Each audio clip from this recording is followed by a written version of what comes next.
എല്ലാവർക്കും നമസ്കാരം. എൻ്റെ പുതിയ വീഡിയോയിലേക്ക് എല്ലാവർക്കും സ്വാഗതം. അപ്പോൾ നമ്മൾ ഇന്ന് നോക്കാൻ പോകുന്നത് പ്രഗ്നൻസി ടൈമിലുള്ള വജൈനൽ ഡിസ്ചാർജിനെ കുറിച്ചാണ്.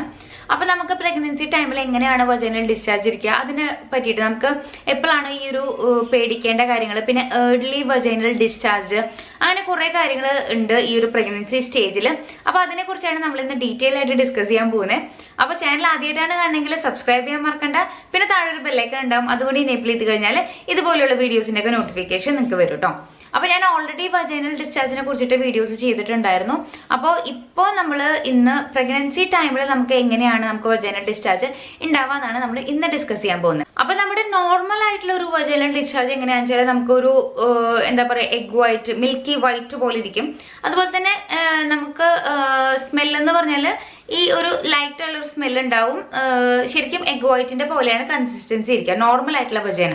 നമുക്ക് വജൈനൽ ഡിസ്ചാർജ് നമുക്ക് നോർമൽ ആയിട്ട് എപ്പോഴും ഉണ്ടാകുന്നതൊക്കെ പീരീഡ്സിന് മുന്നുണ്ടാവും.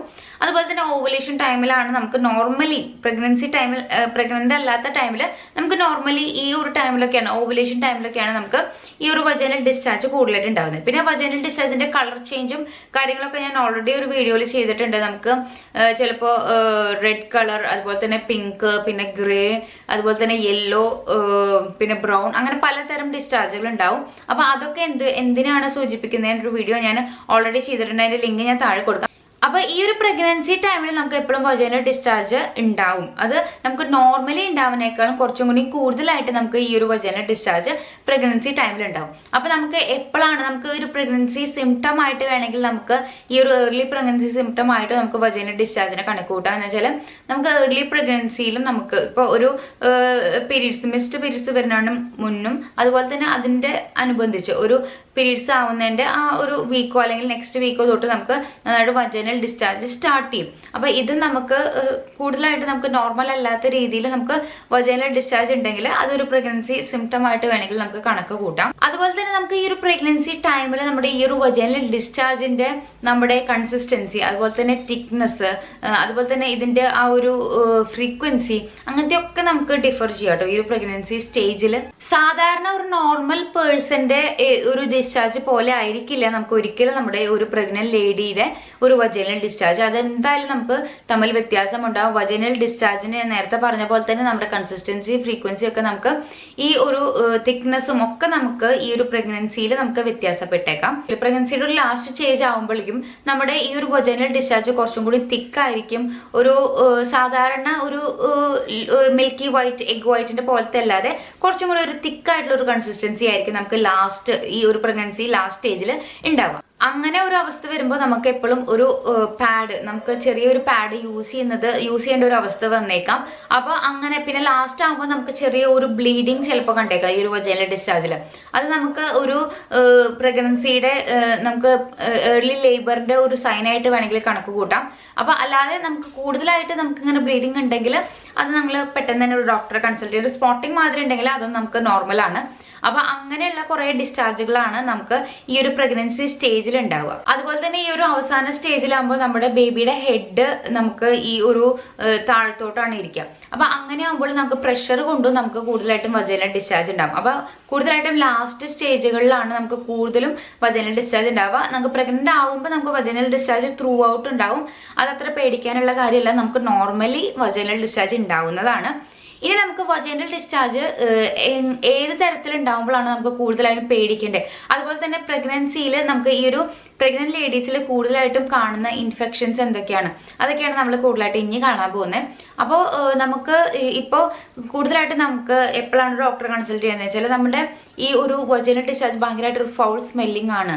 അതുപോലെ തന്നെ ഒരു ഗ്രേ കളറാണ്. പിന്നെ നമുക്ക് കുറച്ച് ഒരു ബ്ലീഡിങ് പോലെ ഉണ്ട്. അങ്ങനെയൊക്കെ ഉള്ള അവസ്ഥയിൽ, അതുപോലെ തന്നെ സ്മെല്ലിന്റെ കാര്യം ഞാൻ പറഞ്ഞു ഓൾറെഡി.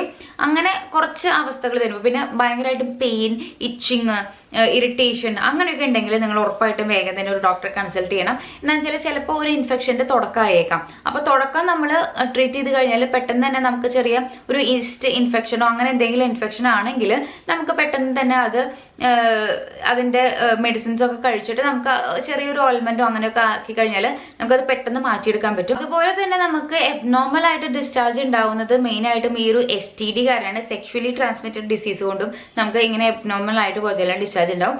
അങ്ങനെയുള്ള ഒരു കണ്ടീഷനൊക്കെ ഉണ്ടെങ്കിൽ നിങ്ങൾ ഉറപ്പായിട്ടും നിങ്ങൾക്ക് മുന്നേ കൂട്ടി അറിയുന്നെങ്കിൽ നിങ്ങൾ ഉറപ്പായിട്ടും പെട്ടെന്ന് തന്നെ ഡോക്ടറായിട്ട് ഡിസ്കസ് ചെയ്ത് കഴിഞ്ഞാൽ നിങ്ങൾക്ക് അതിനുള്ള ട്രീറ്റ്മെന്റും കൂടി പെട്ടെന്ന് തന്നെ എടുക്കാം കേട്ടോ. ഇനി കൂടുതലായിട്ടും എങ്ങനെയാണ് കൂടുതലായിട്ടും ശ്രദ്ധിക്കേണ്ടത് ഈ ഒരു കാര്യങ്ങളൊക്കെ നമ്മൾ എന്താണ് വജൈനൽ ഡിസ്ചാർജ് നമുക്ക് ഈ കൂടുതലായിട്ടും ഈ ഇൻഫെക്ഷൻ വരാതിരിക്കാൻ വേണ്ടിയിട്ട് നമുക്ക് എന്തൊക്കെ കാര്യങ്ങളാണ് കൂടുതൽ ശ്രദ്ധിക്കേണ്ടതെന്ന് വെച്ചാൽ നമ്മുടെ വെള്ളം നന്നായിട്ട് കുടിക്കുക. എന്ന് വെച്ചാൽ വെള്ളം നന്നായിട്ട് കുറഞ്ഞു കഴിഞ്ഞാലും നമുക്ക് ഈ ഒരു യൂറിൻ ഇൻഫെക്ഷൻ പോലെ തന്നെ നമുക്ക് വരാനുള്ള സാധ്യതയുണ്ട്. അപ്പൊ നന്നായിട്ട് എപ്പോഴും ഹൈഡ്രേറ്റ് ആയിട്ട് ഇരിക്കുക. അതുപോലെ തന്നെ നമ്മൾ വജൈനൽ കെയർ നന്നായിട്ട് ചെയ്യാം. സാധാരണ ഈ ഒരു പ്രഗ്നൻസി സ്റ്റേജിലൊന്നും നിങ്ങൾ വേറെ ഒരു വജൈനൽ വാഷ് ഒന്നും യൂസ് ചെയ്യരുത്. അതുപോലെ തന്നെ പിന്നെ നമുക്ക് ഉള്ളത് നന്നായിട്ടും കോട്ടൺ അണ്ടർഗാർമെന്റ്സ് യൂസ് ചെയ്യുക. പിന്നെ അണ്ടർഗാർമെന്റ്സ് നിങ്ങൾ യൂസ് ചെയ്യുമ്പോൾ എപ്പോഴും നിങ്ങൾ വെയിലത്ത് ഇട്ട് ഉണക്കി യൂസ് ചെയ്യാൻ ശ്രദ്ധിക്കുക. പിന്നെ വളരെ ലൂസ് ആയിട്ടുള്ള അണ്ടർഗാർമെന്റ്സ് ഒക്കെ യൂസ് ചെയ്യാം. നല്ല കോട്ടൺ, ഞാൻ നേരത്തെ പറഞ്ഞപ്പോൾ തന്നെ ലൂസും കോട്ടൺ വെയറും നിങ്ങൾ യൂസ് ചെയ്യാം. പിന്നെ നമ്മൾ എപ്പോഴും നമ്മൾ ഈ കുളിയൊക്കെ കഴിഞ്ഞു കഴിഞ്ഞാൽ ആ ഒരു ഏരിയ നന്നായിട്ടും ഡ്രൈ ആക്കി, എപ്പോഴും വെറ്റ് ആയിട്ടുള്ള സ്ഥലം എപ്പോഴും ഡ്രൈ ആയിട്ട് ഇരിക്കാൻ ശ്രദ്ധിക്കാം. ഈ ടിഷ്യൂസ് ഒക്കെ യൂസ് ചെയ്യുകയാണെങ്കിൽ അൺസെന്റഡ് ആയിട്ടുള്ള ടിഷ്യൂസും അങ്ങനത്തെ കാര്യങ്ങളൊക്കെ പ്രത്യേകം നോട്ട് ചെയ്തിട്ട് യൂസ് ചെയ്യാം. അല്ലെങ്കിൽ നമുക്ക് നോർമൽ ആയിട്ടുള്ള ഒരു കോട്ടൺ ടവൽ യൂസ് ചെയ്യാം. അതുപോലെ തന്നെ ഡിസ്ചാർജ് കൂടുമ്പോൾ നമുക്കൊരു പാൻറ്റി ലൈനർ വേണമെങ്കിൽ യൂസ് ചെയ്യാം കേട്ടോ. അതാണ് കുറച്ചും കൂടി കംഫർട്ടബിൾ ആവും. നമുക്ക് പാഡിനേക്കാളും ഈ ഒരു പാൻറ്റി ലൈനർ ആകുമ്പോൾ കുറച്ചും കൂടി നമുക്ക് എന്താണെന്ന് വെച്ചാൽ ആ ഒരു ടൈമിൽ നമുക്ക് എന്തായാലും നമുക്ക് ഈ ഒരു വയറൊക്കെ കൂടുതലായിട്ടും ഇറങ്ങി വന്ന് നമുക്കൊരു ബുദ്ധിമുട്ടുണ്ടാവും ഓൾറെഡി. അപ്പൊ ഈ ഒരു പാഡിനേക്കാളും കുറച്ചും കൂടി കംഫർട്ടബിൾ ആയിരിക്കാം നമുക്ക് പാൻറ്റി ലൈനറാണ്. നമ്മളെപ്പോഴും നന്നായിട്ടും അവിടെ വൃത്തിയായിട്ട് ക്ലീൻ ആയിട്ട് സൂക്ഷിക്കാം. യൂറിൻ പാസ് ചെയ്ത് നമ്മൾ ക്ലീൻ ചെയ്യുമ്പോൾ എപ്പോഴും ഫ്രണ്ടിൽ നിന്ന് ബാക്കിലോട്ട് പറയാം. അപ്പൊ അത് ഞാൻ ഓൾറെഡി വജൈനൽ കെയറിൽ ഞാൻ പറഞ്ഞിട്ടുണ്ട്. കുറെ കാര്യങ്ങൾ വജൈനൽ കെയറിൽ ഞാൻ കൊടുത്തിട്ടുണ്ട്. അതുപോലെ തന്നെ ഒരു നാച്ചുറൽ ആയിട്ടുള്ള ഒരു വാഷും കൂടി പറഞ്ഞിട്ടുണ്ട്. അപ്പൊ നിങ്ങൾ പ്രഗ്നൻസി ടൈമിൽ ആ ഒരു വാഷ് യൂസ് ചെയ്യരുത്, ഒറ്റ വാഷ് നിങ്ങൾ യൂസ് ചെയ്യരുത്. നിങ്ങൾക്ക് അങ്ങനെ എന്തെങ്കിലും പ്രശ്നം ഉണ്ടെങ്കിൽ ജസ്റ്റ് ഇളം ചൂട് വെള്ളത്തിൽ ഒന്ന് അവിടെ വാഷ് ചെയ്യുക. അങ്ങനെ എന്തെങ്കിലും ഇറിറ്റേഷനോ അങ്ങനെ തോന്നുന്നുണ്ടെങ്കിൽ ഇളം ചൂട് വെള്ളം മാത്രം യൂസ് ചെയ്ത് വാഷ് ചെയ്ത് വൃത്തിയാക്കി വെക്കുക. ടൈറ്റ് ആയിട്ടുള്ള ഡ്രസ്സുകൾ, നമുക്ക് ലെഗിങ്സോ അല്ലെങ്കിൽ ജീൻസോ അങ്ങനത്തെ കൂടുതലായിട്ടും അവോയ്ഡ് ചെയ്തിട്ട് നമുക്ക് ഫ്രീ ആയിട്ടുള്ള ഡ്രസ്സുകൾ യൂസ് ചെയ്യാം. നമുക്ക് പലാസോ പോലത്തെയോ അല്ലെങ്കിൽ നൈറ്റ് ഡ്രസ്സ് പോലത്തെയോ അങ്ങനെ ഡ്രസ്സുകൾ ഉണ്ടല്ലോ, മാക്സി ഡ്രസ്സ് പോലത്തെയോ അങ്ങനെയൊക്കെ നിങ്ങൾ യൂസ് ചെയ്യാം. ടൈറ്റ് ആയിട്ടുള്ളത് പരമാവധി അവോയ്ഡ് ചെയ്യാൻ ശ്രദ്ധിക്കാം. അപ്പൊ ഈ ഒരു കാര്യങ്ങളൊക്കെ നിങ്ങൾ നന്നായിട്ടും ശ്രദ്ധിക്കാം. അപ്പൊ ഇൻഫെക്ഷൻസ് വരാതിരിക്കാൻ വേണ്ടിയിട്ട് നമുക്ക് ഇങ്ങനെ ചെയ്ത് കഴിഞ്ഞാൽ നമുക്ക് പ്രിവെന്റ് ചെയ്യാൻ പറ്റും. പിന്നെ നിങ്ങൾക്ക് കഴിക്കാൻ പറ്റുന്ന സാധനങ്ങൾ കൂടുതലായിട്ടും യോഗട്ട് അങ്ങനത്തെ കാര്യങ്ങളൊക്കെ കൂടുതലായിട്ടും നമ്മൾ കഴിക്കാം. ഹെൽത്തി ഡയറ്റ് ഫോളോ ചെയ്യാം. ഇതൊക്കെ ചെയ്ത് കഴിഞ്ഞാൽ തന്നെ നമുക്ക് ആ ഒരു ബാക്ടീരിയനെ, യോഗട്ടൊക്കെ ബാക്ടീരിയനെ നമുക്ക് നല്ല ഒരു ബാക്ടീരിയ ഉണ്ടാവാൻ ഹെൽപ്പ് ചെയ്യുന്ന കാര്യങ്ങളാണ് യോഗട്ട്. അതുപോലെ തന്നെ നിങ്ങൾ പിന്നെ എൻ്റെ പേഴ്സണൽ ആയിട്ടുള്ളൊരു അനുഭവം ഞാൻ പറയാം. എന്താ വെച്ചാൽ എനിക്ക് ഫസ്റ്റ് പ്രഗ്നൻസിയിൽ ചെറുതായിട്ട് ഒരു ഇൻഫെക്ഷൻ മാതിരി ഉണ്ടായിരുന്നു. അപ്പൊ ഞാൻ തുടക്കത്തിൽ നമുക്ക് ഡേറ്റ് ഒക്കെ ഉണ്ടാവില്ലേ, ഡോക്ടറിന്റെ ഡേറ്റ് ഇപ്പോൾ ലാസ്റ്റ് ആയിരുന്നു. അപ്പൊ എനിക്കൊരു ഫസ്റ്റ് മന്ത് ഫസ്റ്റിൽ തന്നെ എനിക്ക് ഇങ്ങനെ ചെറിയൊരു ഇൻഫെക്ഷൻ, എനിക്ക് ചെറിയൊരു പെയിൻ ഉണ്ടായിരുന്നില്ല, ചെറിയൊരു ഇച്ചിങ് ഇറിറ്റേഷൻ പോലെ തോന്നിയിരുന്നു. അപ്പൊ ഞാൻ ഓക്കെ നമുക്ക് ആ ഒരു സ്റ്റേജ് ആകുമ്പോൾ ഡോക്ടറെ കൺസൾട്ട് ചെയ്യുന്ന ടൈമിൽ നമുക്ക് പറയാന്ന് വെച്ചിട്ട് ഞാൻ വെയിറ്റ് ചെയ്തു. പക്ഷെ ആ ഒരു ടൈം ആകുമ്പോഴേക്കും എനിക്ക് ഏർലി പ്രഗ്നൻസി ആയിരുന്നു കേട്ടോ.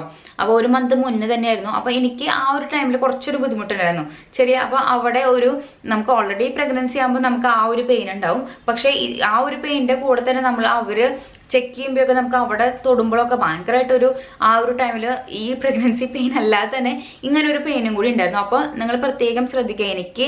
ഞാനപ്പോൾ കുറച്ച് ദിവസങ്ങളല്ലേ ഉള്ളൂ, ഓക്കെ, അപ്പൊ നമുക്ക് ഡോക്ടറെ ആ ഒരു ടൈം ആകുമ്പോൾ കൺസൾട്ട് ചെയ്യാന്ന് വിചാരിച്ചിരിക്കരുത്. നിങ്ങൾക്ക് അങ്ങനെ എന്തെങ്കിലും ഉണ്ടെങ്കിൽ നിങ്ങൾ ഉടൻ തന്നെ ഡോക്ടറെ കൺസൾട്ട് ചെയ്യണം, അത് വെച്ചിരിക്കരുത്. അപ്പൊ എനിക്ക് പറ്റിയൊരു തെറ്റാണ്, അപ്പൊ നിങ്ങളും അത് ശ്രദ്ധിക്കാം. അപ്പൊ അവസാനമായിട്ട് പറയാനുള്ളത്, നമ്മുടെ വജൈനൽ ഡിസ്ചാർജ് പ്രഗ്നൻസിയിൽ വളരെ നോർമൽ ആണ്. അത് നമുക്ക് ഈ ഒരു പ്രഗ്നൻസി ലാസ്റ്റ് ആകുമ്പോൾ കുറച്ചും കൂടി കൂടി വരും. അതൊന്നും നമുക്ക് പേടിക്കേണ്ട കാര്യമില്ല. നമുക്ക് എപ്പോഴാണ് പേടിക്കേണ്ട കാര്യങ്ങളെന്നും അതുപോലെ തന്നെ ഡോക്ടറെ കൺസൾട്ട് ചെയ്യേണ്ട കാര്യങ്ങൾ ഞാൻ ഓൾറെഡി പറഞ്ഞു കഴിഞ്ഞു. അപ്പൊ ആ ഒരു കാര്യങ്ങൾ മാത്രമാണ് നമ്മൾ കുറച്ച് ശ്രദ്ധിക്കേണ്ട കാര്യങ്ങൾ. അപ്പോൾ വീഡിയോ എല്ലാവർക്കും യൂസ്ഫുൾ ആയെന്ന് വിചാരിക്കണം. യൂസ്ഫുൾ ആയി കഴിഞ്ഞാൽ ഒന്ന് ലൈക്ക് ചെയ്യുക, ഷെയർ ചെയ്യുക, സബ്സ്ക്രൈബ് ചെയ്യുക. താങ്ക്